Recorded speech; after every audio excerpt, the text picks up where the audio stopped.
भाऊ नमस्कार. नमस्कार. काय नाव तुमचं? रवींद्र कृष्णा निर्मळ, राहणार तांदवाडी, तालुका गेवराई, जिल्हा बीड. बीड. एक्सपोर्ट कंपनीचा 77 नंबरचा गहू आहे. हो, यशोदा कंपनीचा. समजा हा गहू एका ओंबीत समजा 80-90 गहू निघतात.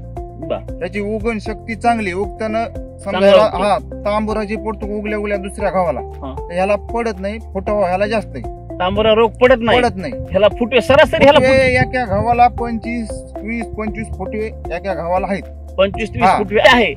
ही ओंबी सरासरी 5 इंची 6 इंची ओंबी पडली ह्या गव्हाला. 5.5 ते 6 इंच ओंबी आहे. आणि सरासरी या ओंबीमध्ये की मला एक सांगा, ज्यावेळेस तुम्ही हा गहू पेरला ह्याची उगम शक्ती तुम्हाला चांगली वाटली? एक नंबर. उगाला एक नंबर गहू आहे. आणि शेवटला समजा आपण ह्या स्टेजला आल्यावर आपण पाणी देतो का, तो गहू तुमचा पडत नाही. गेल्या 2 वर्ष झाला आम्ही हे गहू पेरतो. तर यंदा आम्ही आंतरपीक घेतलंय मोसंबीत. समजा गेल्या वर्षी आमच्याकडे 2 बॅगा होत्या, तर आम्हाला एका बॅगला समजा 20 क्विंटलचं आवरेज आलं. आणि खायला कसं आहे काय सांगू शकता का? खायला म्हाताऱ्या माणसाला एकदम नंबर 1 खायला गहू.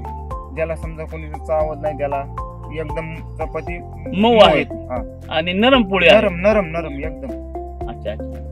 म्हणजे तुम्ही येणाऱ्या हंगामामध्ये इतर शेतकरी बांधवांना तुम्ही काय संदेश देणार किंवा काय सल्ला देणार? येणाऱ्या हंगामामध्ये आम्ही शेतकरी बांधवांना हेच सांगणार की तुम्ही हाच गहू पेरा यशोदा कंपनीचा. ह्याला आवरेज बी चांगलं आहे. एका बॅगला 20 क्विंटल गहू होतो. आम्ही काढ आहे आणि खायला ते 1 नंबर गहू आहे.